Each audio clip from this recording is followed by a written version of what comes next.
রবিবার সন্ধ্যায় আচমকাই রণক্ষেত্রের চেহারা নিল ডেবরার বৌলাশিনী বাজার। বিজেপির পথসভাকে কেন্দ্র করে মুহূর্তের মধ্যে ছড়িয়ে পড়ল চরম উত্তেজনা। অভিযোগ, সভা চলাকালীন শুরু হয় বচসা, আর সেখান থেকে ব্যাপক ভাঙচুর। চোখের নিমিষে ভেঙে গুঁড়ি দেওয়া হয় সবার চেয়ার টেবিল। কার্যত পণ্ড হয়ে যায় বিজেপির এই কর্মসূচি। আর এই হামলার নেপথ্যে শাসক দলের দিকেই আঙুল তুলেছে গেরুয়া শিবির। ডেবরার ভরতপুর অঞ্চলের তৃণমূল সভাপতি শেখ তাজউদ্দিনের নেতৃত্বে এই হামলা ও সভা বানচালের ছক কষা হয়েছিল বলে সরাসরি অভিযোগ বিজেপির, যা ঘিরে এই মুহূর্তে সরগরম গোটা এলাকা। এই ঘটনার পর থেকেই ডেবরা জুড়ে শুরু হয়েছে চরম রাজনৈতিক তরজা। এই ঘটনা নিয়ে কি বলছে বিজেপি নেতৃত্ব, শুনুন। পুলিশ অনুমতি সাপেক্ষে ভারতীয় জনতা পার্টির পরিবর্তন সভায় আজকে তৃণমূল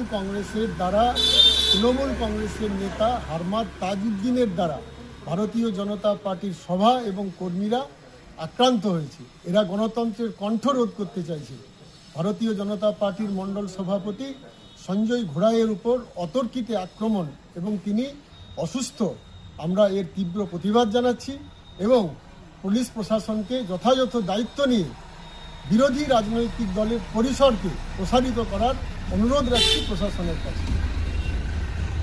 অপরদিকে বিজেপির সভায় হামলা চালানোর অভিযোগ অস্বীকার করেছে অভিযুক্ত তৃণমূল নেতা শেখ তাজউদ্দিন। তিনি কি বলছেন, শুনুন। দেখুন, আজকে ঘটনা এরকম কিছু নয়। ঘটনা হচ্ছে আমাদের একটা ছোট্ট আলোচনা সভা ছিল। আলোচনা করার পরে এসআইআর নিয়ে যে সাধারণ কর্মীদেরকে, সাধারণ ভোটারকে যে বিভ্রান্তিকর পরিস্থিতির মধ্যে ফেলে দিয়েছে, তার নিয়ে আমাদের একটা প্রতিবাদ মিছিল ছিল।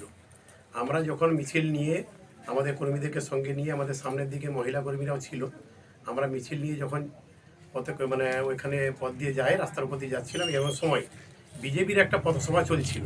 সেখান থেকে আমাদের মাননীয় মুখ্যমন্ত্রী, আমাদের সকলের প্রিয় নেত্রী মমতা ব্যানার্জি তথা আমাদের যুব সমাজের নয়নের মণি অভিষেক ব্যানার্জি নামে ওরা কুৎসারটা, এবং সাথে সাথে বলে এই 2 নম্বর অঞ্চলে সমস্ত তৃণমূল কর্মীরা নাকি বাংলাদেশি, পাকিস্তানি, এবং মিছিলে যারা আজকে ঝান্ডালিয়ে তৃণমূল কংগ্রেসের ঝান্ডালিয়ে মিছিল করছে, এতে সবাই নাকি বাংলাদেশি, পাকিস্তানি, মুসলমান।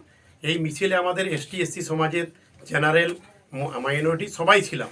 তারপরে এটা নিয়ে যখন ওরা এরকম কটূক্তি মনোভাব দিয়ে কথাবার্তা বলে, খালি একটা ওদের সঙ্গে গিয়ে জিজ্ঞাসাবাদ হয়েছে কিংবা একটু তর্ক বিতর্ক হয়েছে, এমন কিছু যে মারপিট হয়েছে বলে ওরা রটাচ্ছে, এটা সম্পূর্ণ ভিত্তিহীন মিথ্যা অভিযোগ।